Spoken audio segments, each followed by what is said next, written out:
Et il y a notre amie Farida Belgoul qui arrive. Et Farida, vous avez devant vous un de vos soutiens, parce que toute l'année, il a retiré ses enfants le mardi pour qu'ils n'assistent pas aux cours sur le genre et ce genre de choses. Et sur la sexualisation précoce dès 4 ans. Voilà. Parce que maintenant, à l'école, on n'apprend plus à lire et à écrire, ça fait déjà très longtemps, figurez-vous, Emmanuel Ratier.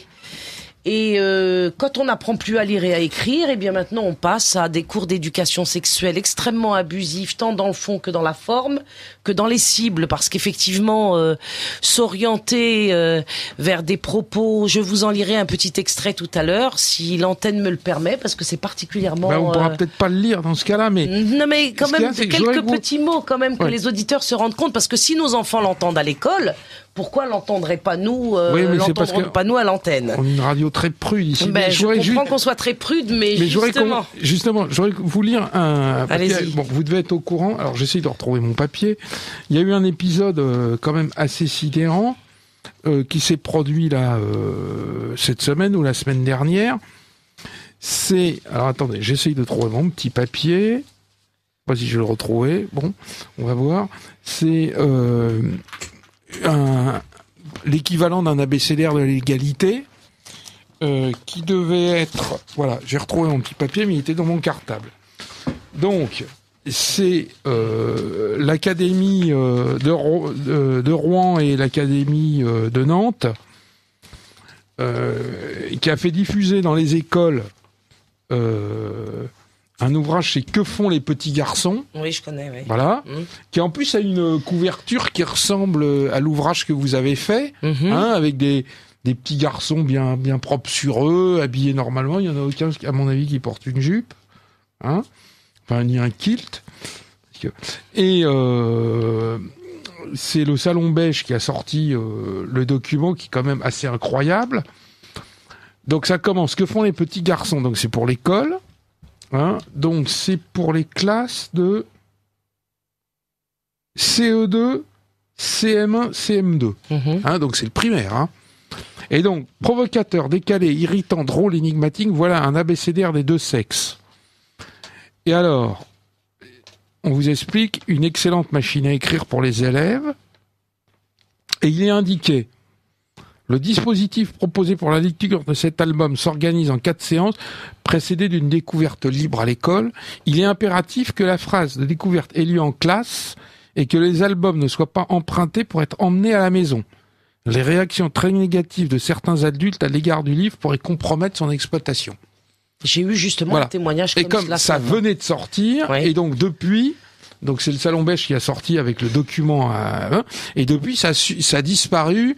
La page du rectorat de Nantes et la page du rectorat de Rouen a disparu, donc le document vous pouvez le trouver que sur le Salon Beige, Nouvelles de France et ce genre de site, quoi.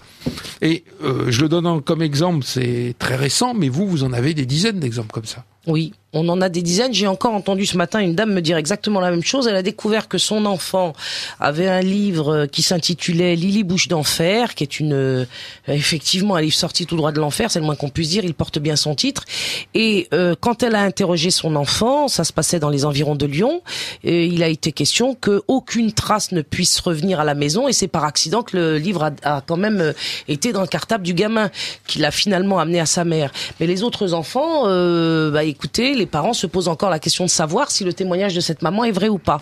Donc en fait, on est dans un système extrêmement pervers. Bon, on le dit depuis longtemps, mais je crois maintenant qu'il faut qu'on le comprenne une bonne fois pour toutes, et que face à la perversité, il est temps de comprendre que la conscience et la vigilance sont des choses extrêmement importantes, mais que cette conscience et cette vigilance, si elles ne seront pas suivies d'effets dans la réalité, ne servent à rien. C'est-à-dire que là, nous sommes contraints par la guerre qui nous est menée, parce que nous ne sommes pas, nous, contre ces adversaires. Ce sont les adversaires qui sont contre nous.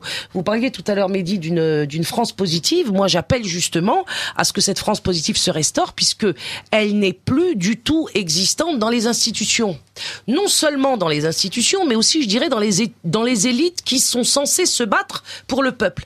On a beaucoup de mal aujourd'hui à trouver, dans le cadre du combat que je mène par exemple, d'authentiques alliés qui sont solides, quoi qu'il arrive, face à l'adversité, et qui, sans mollir jamais, ne nous laissent pas tomber. Nous avons vécu ces 6 derniers mois dans la JRE des hauts et des bas, ce qui est tout à fait normal. Alors la JRE, Farida Bengoul, je vais revenir là-dessus. C'est la journée de retrait de l'école. De l'école. Hein, donc la non, parce que les auditeurs de Radio Croatie sont pas obligés de... Non, mais on n'a pas toujours les mêmes auditeurs en plus. Hein. Ah oui, en plus. Selon les heures, les jours, etc. Voilà. Ouais. Donc je disais, dans le cadre du combat de la journée de retrait de l'école, donc je dirais peut-être un mot pour nos auditeurs qui seraient pas au courant, il y a eu des hauts et des bas, mais force a été tout de même de constater que sans argent, sans médias, puisque j'ai boycotté les journalistes, j'ai refusé les appels à dons, nous sommes quand même parvenus fin juin à ce que le gouvernement plie, après avoir d'ailleurs eu peur tout au long de ces 6 mois, et nous sommes parvenus à ce que le gouvernement cède dans une première bataille qu'il a perdue. Je ne dis pas qu'il a perdu la guerre, loin s'en faut,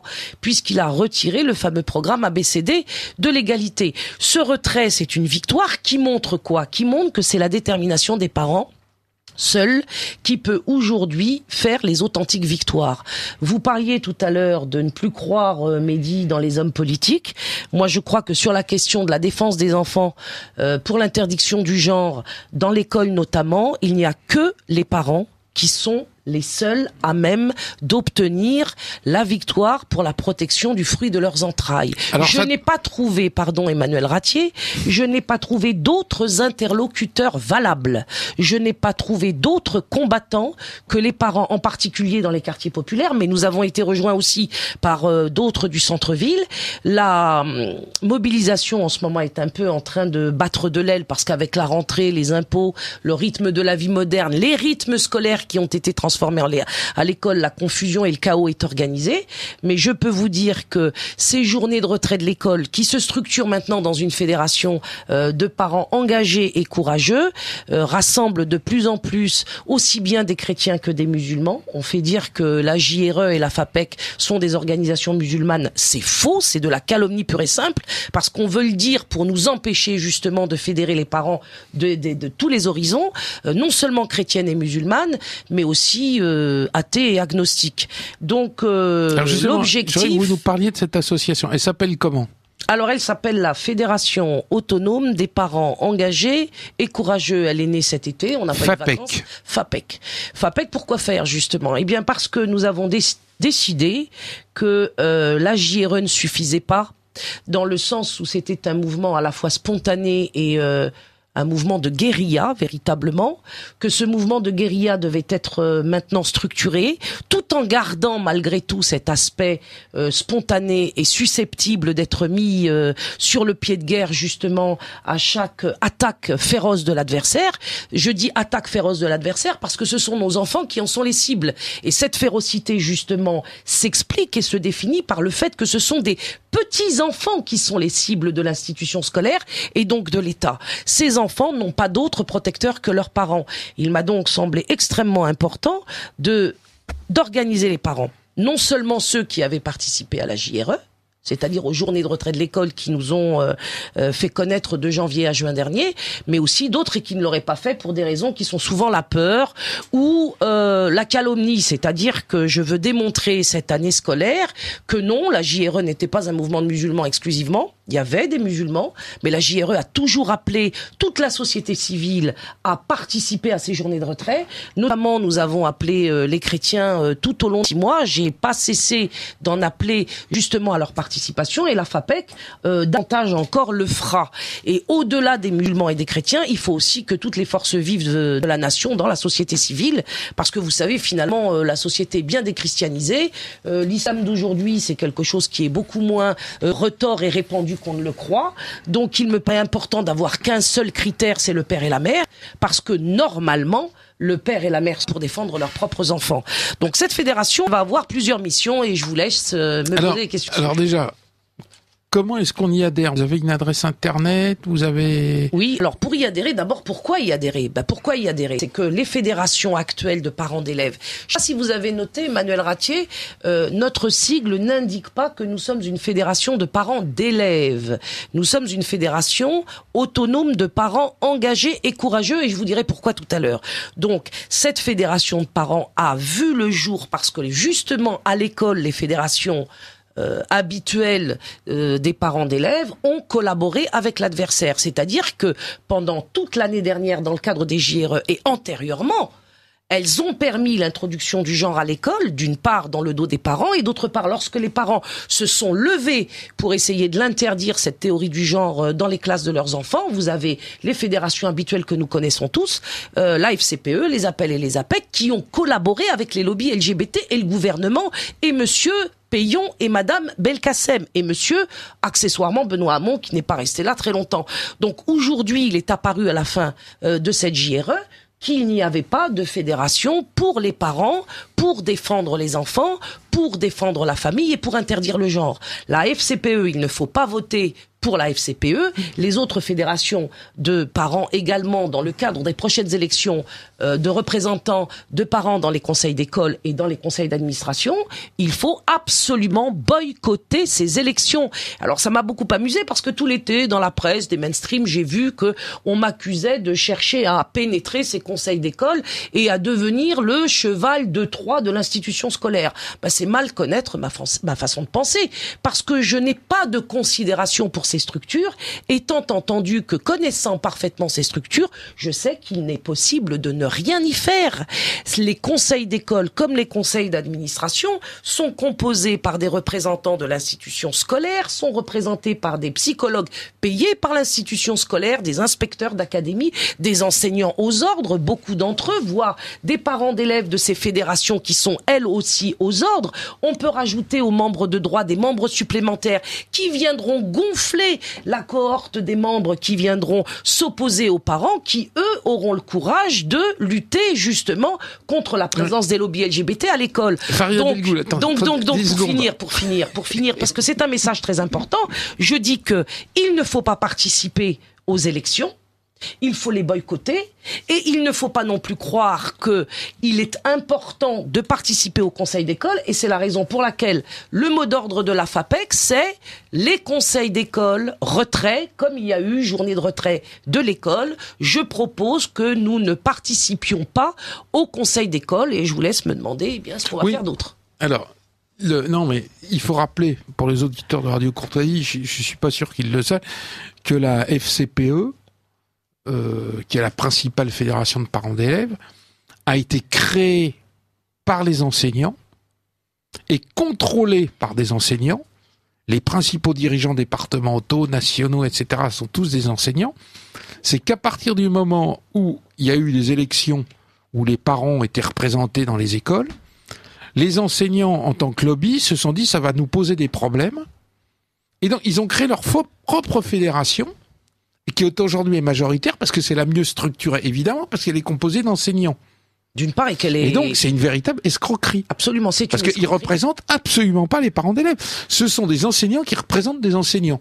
Mais ils défendent évidemment pas l'intérêt des enfants.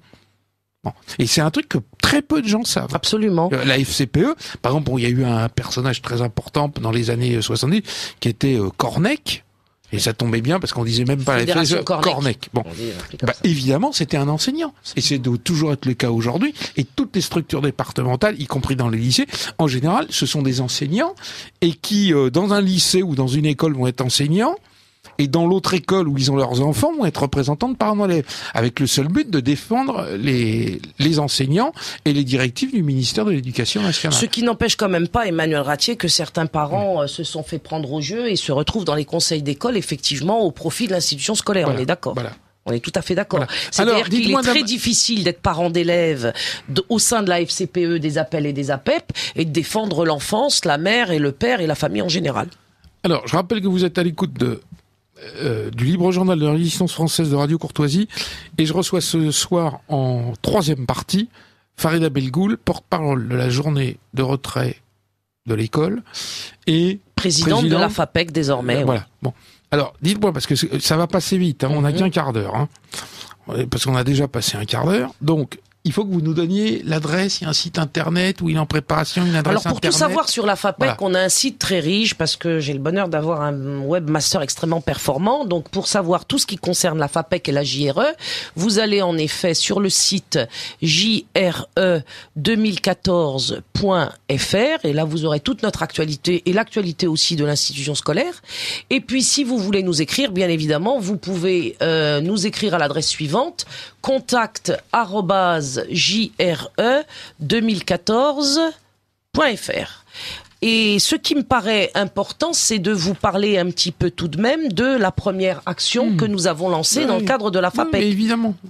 Alors cette première action, elle a l'air de rien, mais elle commence à avoir quelques résultats puisque nous sommes en contact avec les familles sur le terrain. Ce qui nous caractérise, nous, beaucoup dans la JRE et dans la FAPEC, c'est justement ce contact, je dirais, quotidien avec le terrain, et le terrain dans toute la France, ce qui nous donne évidemment beaucoup de travail. Donc la première action que j'ai lancée à la rentrée de manière un peu, je dirais, soft, mais en même temps décisive, c'est ce que j'ai appelé l'opération compte traditionnel. C'est-à-dire que il était évident que dès le 1er septembre à l'école, on allait enfumer nos élèves, nos enfants, avec le discours sur le respect et l'égalité garçon-fille, qui n'est rien d'autre finalement que l'idéologie du genre masquée. Il était aussi évident que l'institution scolaire continue de se battre contre les stéréotypes de genre pour ancrer davantage la confusion des sexes dans les esprits de nos enfants. Donc il m'a paru extrêmement important tout de suite, et de manière gratuite encore une fois, car je tiens beaucoup aux actions gratuites, de proposer aux enfants cette opération compte traditionnel.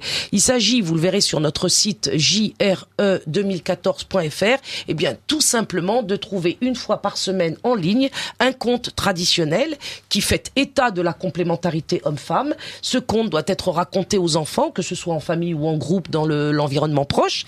Vous avez avec ce compte aussi un questionnaire qui peut être utilisé par les adultes, en particulier les parents, pour entamer le dialogue à partir du texte avec les enfants. Et l'objectif est double, c'est-à-dire que d'une part, il est question de nourrir nos enfants avec le principe fondamental de la complémentarité homme-femme qui est détruit à l'école, d'une part, et d'autre part, c'est donner l'occasion aux parents et aux enfants d'un dialogue qui va rendre l'école transparente, puisque nous avons affaire désormais à des instituteurs, à des enseignants, à des directeurs et à des inspecteurs qui mentent. Donc il est impératif que nous puissions instituer des rencontres parents-enfants dans lesquelles, sans être agressé, l'enfant puisse témoigner de sa réalité à l'école. Et cette opération compte traditionnelle marche d'ores et déjà. J'ai de nombreux retours qui montrent que, en effet, c'est opérationnel dans le sens où, dans le cadre de ces lectures, les enfants viennent témoigner de ce qu'ils voient et entendent sur ce sujet à l'école. Alors, je voudrais qu'on parle d'autre chose, mais c'est lié évidemment. Comment est-ce que vous expliquez la nomination vraiment provocatrice de Najat Vallaud-Belkacem au ministère de l'Éducation nationale? Alors, parce que on aurait, si vous voulez, il y avait eu l'année dernière les fameuses manifestations, la manif pour tous, etc. On a vu quand même des millions de gens qui sont allés dans la rue. C'est pratiquement, enfin non, c'est même pas pratiquement, c'est le seul pays d'Europe où il y a eu ce qu'on peut appeler des manifestations de masse à répétition. Il y a eu, donc c'était quand même un avertissement pour le gouvernement, il y a eu le retrait des ABCD de l'égalité. Et au mois d'août, on nomme Najat Vallaud-Belkacem, qui est quand même connue pour être, une icône du genre, quoi. Oui, c'est la chouchoute des lobbies LGBT. Elle s'en cache pas, elle les a défendus partout. Alors comment vous expliquez que... est-ce que vous pensez que c'est voulu, cette provocation, ou... Vous voulez que je vous dise le fond de ma pensée? J'ai un peu peur de passer pour mégalomane, comme on dit maintenant, mais je pense qu'elle a été postée face à moi.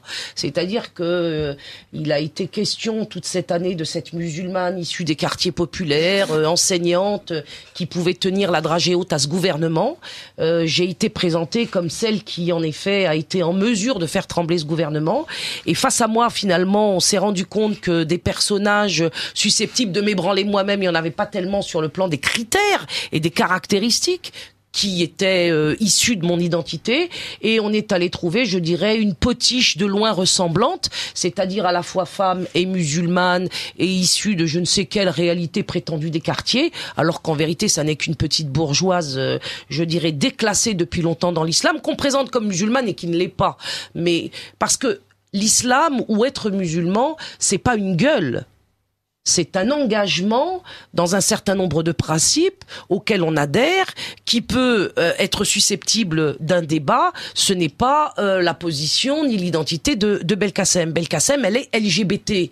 Et être musulman tout en défendant les LGBT est absolument antinomique. De la même façon qu'on ne peut pas être chrétien et défendre les LGBT. Ça n'empêche pas aujourd'hui que dans les rangs des chrétiens également, nous trouvons des infiltrations LGBT, comme dans les rangs des musulmans, nous avons des gens comme par exemple notre ami Ramadan qui défend les LGBT.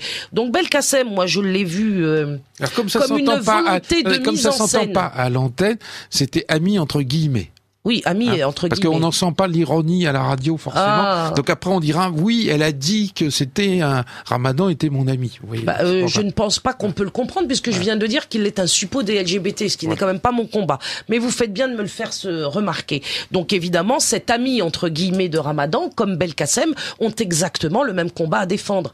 Donc finalement, Belkacem, c'était un bon choix d'un certain point de vue parce qu'on a voulu mettre l'arabe face à l'arabe, histoire de pas être taxé par exemple, ni de racisme, ni de sexisme. Ça, c'est une chose. Mais d'un autre côté, c'est un mauvais choix parce que ça a été ressenti comme ça a été ressenti. C'est-à-dire qu'elle a été l'occasion d'une levée de bouclier absolument catastrophique qui n'a fait que enfoncer plus bas encore le gouvernement alors qu'il était déjà en mauvaise posture. Alors, vous êtes en rapport avec des parents. Oui. Est-ce que vous avez des contacts avec des enseignants? Très peu. Très peu. Très peu. Parce qu'on pourrait dire que quand même, il y a des enseignants qui devraient quand même discrètement se révolter ou refuser d'appliquer les circulaires. On en a. Le problème, c'est qu'ils sont tous dans la situation d'agir de manière clandestine. Et moi, je vous cacherai pas que ça m'énerve. À partir du moment où, étant enseignante moi-même, titulaire, fonctionnaire, me retrouver en position d'être parfois informée, et tant mieux par certains enseignants, c'est déjà une bonne chose. Mais quand je les vois se cacher, c'est vrai que je me dis que on est quand même dans un drôle de pays. Même chose pour les imams et les prêtres. Vous avez très peu d'imams et très peu de prêtres qui ont le courage finalement d'affirmer que le genre est le plus grand danger de l'époque actuelle. Pour autant, ils sont dans la situation, vis-à-vis de leurs autorités religieuses, de ne pas pouvoir apparaître en public. Donc la grande démocratie française dont on nous rabat les oreilles depuis des décennies aujourd'hui, force est de constater qu'on a affaire, dans tous les cas, quelle que soit la façon dont on entend ce mot de démocratie, à une escroquerie. Puisque pour tout le monde aujourd'hui, il est question d'avoir peur, d'être terrorisé, de rester finalement avec des porte-paroles qu'on lâche, comme moi, parce que je voudrais par exemple signaler une chose qui me paraît importante, c'est que on ne peut pas vaincre le pouvoir en place qui veut nous imposer cette horreur qu'est le genre, cette fin de civilisation qu'est le genre. On ne peut pas le faire sans combattre. C'est-à-dire que il est inenvisageable que nous ne soyons pas blessés dans le combat. Il est inenvisageable que nous ne prenions pas de risques. Il est inenvisageable que nous ne nous sacrifions pas. C'est le prix forcément à payer du combat si nous voulons gagner. Or, je me retrouve très souvent parmi les élites, notamment que j'ai appelées musulmanes et catholiques à la rescousse, avec des gens qui ont peur et qui tremblent. Ces gens qui voudraient pouvoir finalement se battre simplement en se promenant dans les rues avec des ballons dans les mains. Mais ce n'est pas comme ça que nous ferons tomber le régime maçonnique qui entend littéralement massacrer la France dans ses origines les plus anciennes et ne jamais lui permettre de revenir sur ses bases fondamentales. Donc il y a un choix à faire. Ce choix, il est très dur à faire, mais une fois qu'il est fait, il garantira la victoire. Nous ne sommes pas obligés d'être des millions, mais nous devons interpeller en particulier les élites qui ont une responsabilité phénoménale devant Dieu et devant les hommes, et ces élites aujourd'hui, je les attends encore. Oui, mais ce que vous dites, c'est pas étonnant parce que il suffit de regarder le vote à l'Assemblée nationale. Je répète, vous avez 1% des Français qui soutiennent totalement François Hollande, et vous avez quand même une majorité de députés qui ont voté pour le soutenir. Vous voyez, donc ils sont complètement en décalage par rapport à la réalité. Totalement en décalage par rapport à la réalité. Bon. Et sur le fait que vous ayez du mal à trouver des gens pour s'engager, ben oui, parce que les gens, ils ont peur de combattre. Exactement, mais le mal que j'ai à trouver des gens est partout. concerne tout le monde. Il concerne la droite, des gens qui se prétendent des guerriers du Front National ne sont pas plus courageux que les autres. C'est-à-dire que nous n'avons jamais vu, par exemple, sur cette question du genre, qui est quand même extrêmement grave, faut-il toujours le rappeler, aucun membre du Front National n'a pris position sur cette théorie du genre enseignée à l'école. De la même façon qu'on n'a jamais vu les membres du Front National s'interdire de marier des homosexuels en vertu du principe que nous sommes ou qu'ils sont censés défendre, qui est que un mariage concerne uniquement un homme et une femme, puisque c'est la base de la civilisation. Donc des gens courageux, il y en a nulle part pour l'instant.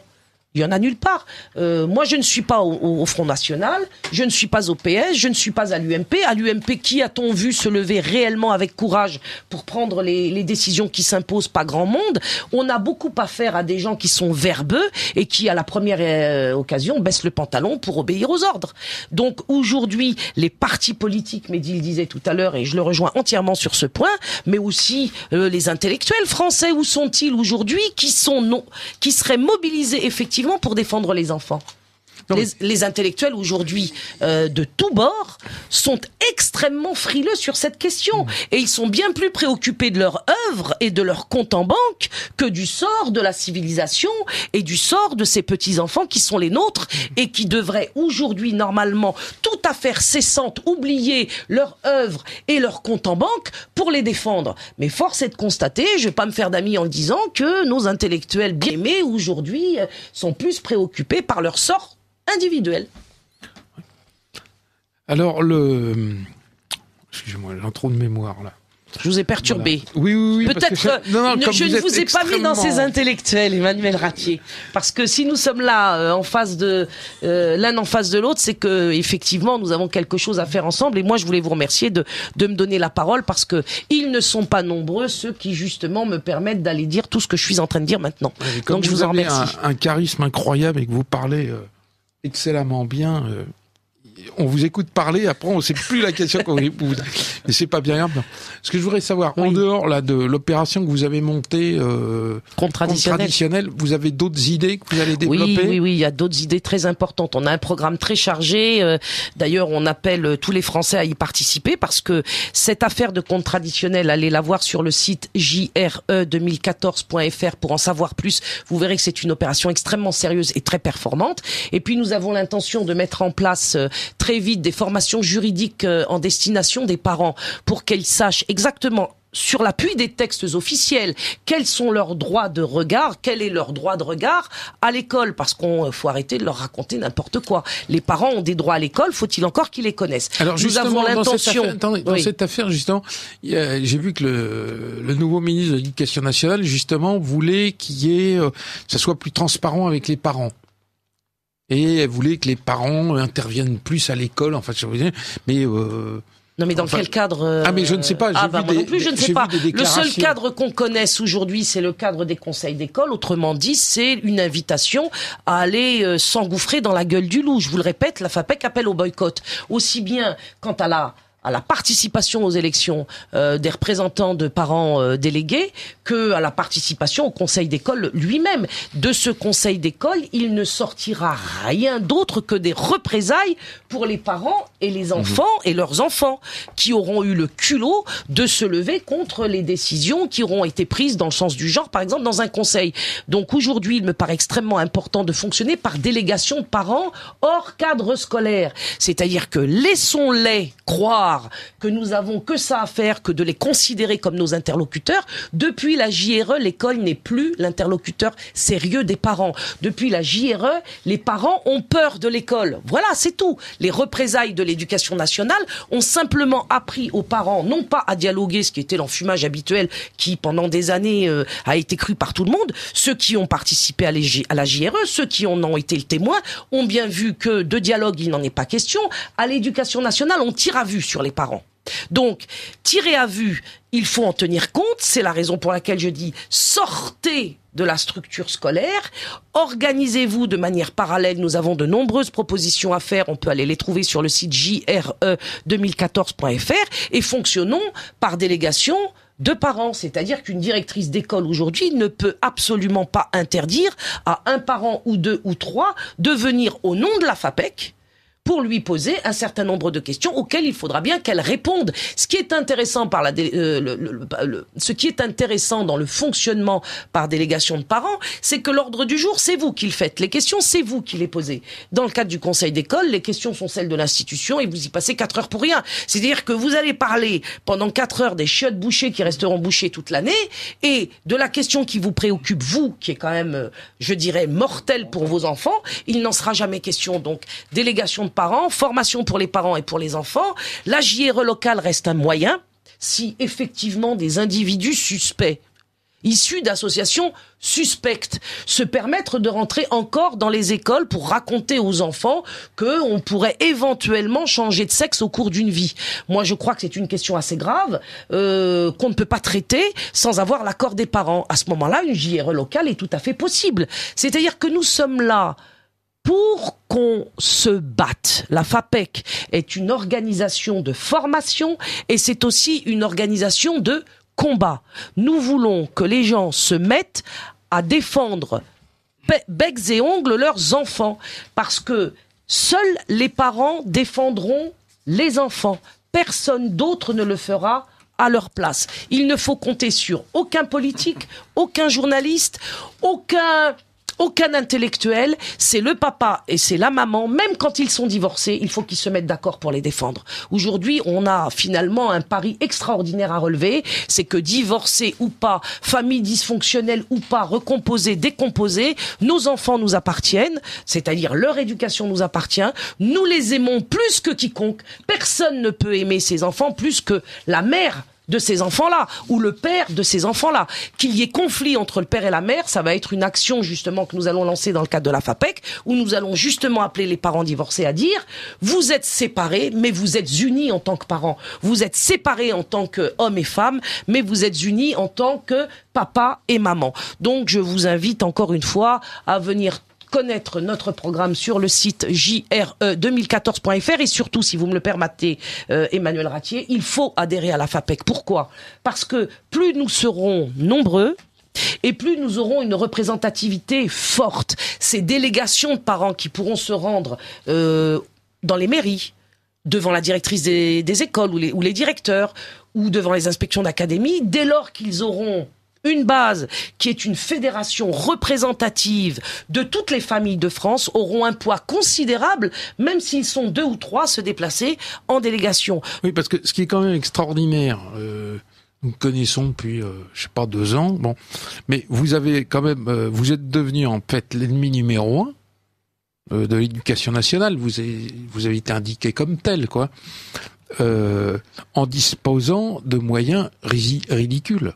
De rien.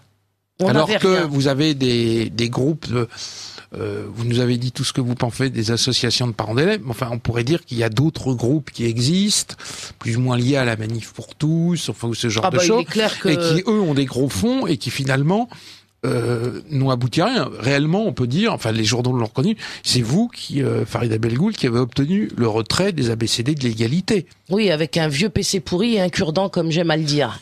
Ouais. Mais oui, voilà, donc ça veut dire que la vérité... Et vous n'arrivez pas à avoir de soutien d'autres associations, d'autres Nous avons groupes. Le soutien exclusif du peuple. Au niveau des élites, nous n'avons personne. Personne réellement. C'est-à-dire qu'il est extrêmement difficile pour nous, en termes financiers par exemple, d'aller au-delà des quelques moyens que nous avons, parce que nous ne recevons d'argent de personne, dès lors aussi que je ne veux pas faire appel à dons, mais on aurait pu envisager par exemple que dans un certain cercle réservé, nous puissions, de personnalité en personnalité, permettrait effectivement que le combat prenne encore plus d'ampleur. Nous avons quand même, pour nous faire entendre un certain nombre de médias alternatifs, qui sont des médias libres et indépendants, sachant que moi, je boycotte les journalistes du système parce qu'on, j'ai pas besoin d'expliquer pourquoi. Il est hors de question que j'y aille m'y faire instrumentaliser. Donc, nous avons quand même eu un certain nombre de plateformes médiatiques alternatives qui nous ont donné de l'audience, mais hormis je dirais, cette audience virtuelle, il est très difficile d'en trouver des prolongements concrets. Par contre, dans le peuple, c'est extraordinaire de voir combien notre discours est entendu et compris. Malheureusement aussi, ce peuple se retrouve isolé comme nous le sommes, c'est-à-dire qu'il paye la facture très lourdement des représailles, sans qu'aucune institution aujourd'hui censée défendre la famille et les enfants vienne à leur secours réellement. Eh ben, comme Mehdi le disait, enfin on le disait avant l'émission, bon, vous êtes extrêmement populaire et connu, quoi. Vous êtes fait reconnaître votre nom est connu partout, quoi. Oui, ce qui m'étonne, c'est que si je bouge dans les quartiers populaires, pour parler comme il se doit, si je bouge, on me reconnaît dehors, oui. On me reconnaît et on me dit de continuer. Des fois, j'en ai marre, je me dis, je me barre, je vais repartir loin de ce pays, parce que je l'avais déjà quitté. On sait peut-être que j'ai passé 3 ans en Égypte, parce que je n'en pouvais plus, effectivement, de ce pays qui était coincé, à tout point de vue. C'est-à-dire qu'il me semblait perdu et sans perspective. La Manif pour tous m'a laissé croire, avec les images que j'ai vues sur Internet depuis le Caire, qu'une restauration allait être possible. Je ne cache pas que du point de vue de la direction de la Manif pour tous, j'ai été extrêmement déçu, puisque effectivement des millions sont engouffrés pour aucun résultat, et que si nous devons par exemple parler de la manifestation du 5 octobre, eh ben sachez qu'à l'heure actuelle, Emmanuel Ratier, je n'y suis toujours pas invité, comme je n'avais pas été invité le 2 février dernier à Lyon, alors que la base de la Manif pour tous souhaitait une intervention de ma part sur le podium. On a imposé depuis Paris à la Manif de Lyon mon exclusion. Et alors là, il est forcé de dire quelque chose qui va pas plaire, mais que je suis bien obligé d'exprimer parce que je serai la seule à le faire. C'est que la Manif pour tous, notamment, a pleuré pendant 2 ans sur l'absence des musulmans, et s'en est plein. C'est ce qui m'a fait revenir depuis le Caire. Je dirais que je viens en tant que musulmane mobiliser moi-même les musulmans pour leur permettre d'être partie prenante et des acteurs prépondérants avec les catholiques dans le combat, et la Manif pour tous, eh bien écoutez, ne veut pas de nous. C'est-à-dire que d'un côté, on vous dit que les musulmans ne veulent pas s'intégrer et qu'ils constituent une sorte d'État dans l'État, et de l'autre côté, quand les musulmans se présentent, notamment avec un leader, si je peux me présenter de cette façon, qui est crédible à leurs yeux et qui fait que ils sont là effectivement et qui veulent participer aux côtés des chrétiens, eh ben les dirigeants de la Manif pour tous estiment que nous serions des djihadistes ou des salafistes ou des égorgeurs qui ne méritons pas de participer au combat de défense pour la famille. C'est extrêmement grave. La direction de la Manif pour tous prend une responsabilité historique. Moi, j'en appelle toujours à la même chose, c'est-à-dire à la convergence de toutes les forces vives de ce pays qu'est la France, et en particulier toujours à la convergence des catholiques et des musulmans. Je ne me laisserai pas embarquer vers la division que certains sont en train de mettre en place de manière effective. Enfin bon, il y a beaucoup de... On voit bien que dans la perspective des futures élections, on voit bien qu'il y a un certain nombre de gens qui cherchent à récupérer l'électorat de la Manif pour tous, pour être très clair, en direction de Nicolas Sarkozy. Voilà. Mais il faudrait que les militants de base aient aussi le courage à un moment donné d'être libres et indépendants. J'ai moi-même appartenu dans le temps à différentes organisations, jamais des organisations politiques. On a raconté que j'étais de l'extrême gauche, c'est tout à fait faux. J'ai été 3 ans dans ma vie, de 17 ans à 20 ans aux jeunesses communistes, et j'en suis parti en courant. Je vais pas raconter ma vie maintenant, mais je pense que dans toutes les associations, dans toutes les entreprises que j'ai pu mener, à un moment donné, lorsque je me suis retrouvée face à des choix qui étaient donc importants, je me suis déterminée en tant que personne responsable. Et j'appelle les catholiques de la Manif pour tous, par exemple, à se déterminer comme je l'ai fait, c'est-à-dire en tant que personne responsable et susceptible d'être en désaccord avec cette position de la Manif pour tous qui exclut aujourd'hui les musulmans des rangs du combat. Alors, Farida Belgoul, je vous remercie d'avoir participé avec vigueur à cette invitation. Je voudrais que vous redonniez l'adresse de votre site avant qu'on se quitte. Moi, ce que je voudrais dire, c'est que j'appelle tous les auditeurs de Radio Courtoisie à adhérer à la FAPEC. Nous avons un sens de la famille qui est celui de la famille élargie. Donc toute personne qui serait sensible à ce combat doit nous aider à être représentative pour pouvoir permettre à ces délégations de parents d'être fortes devant les institutions scolaires. Pour adhérer à la FAPEC, vous allez sur le site jre2014.fr et vous y trouverez aussi le mail de contact @jre2014.fr où vous pouvez m'écrire et figurez-vous que c'est moi-même qui réponds, Emmanuel Ratier. Alors, chers amis, on se retrouve dans 4 semaines pour une nouvelle émission. J'espère qu'elle sera aussi dynamique qu'aujourd'hui. Bonsoir.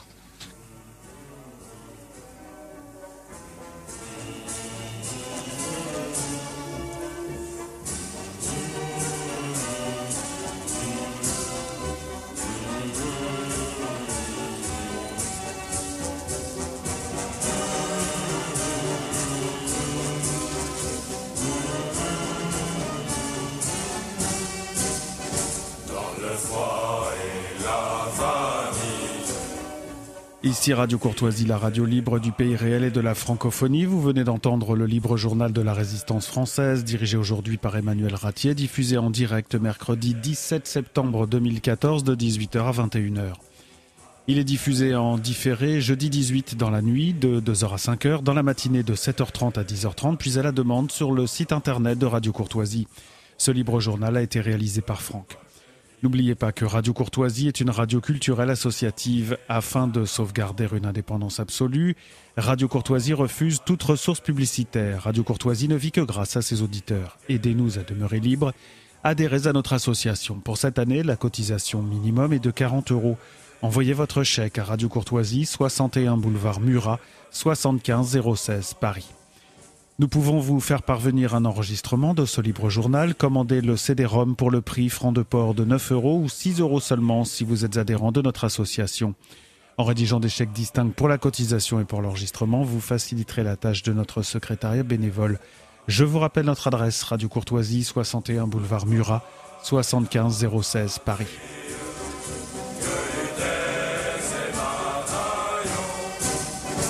Votre gloire est immense.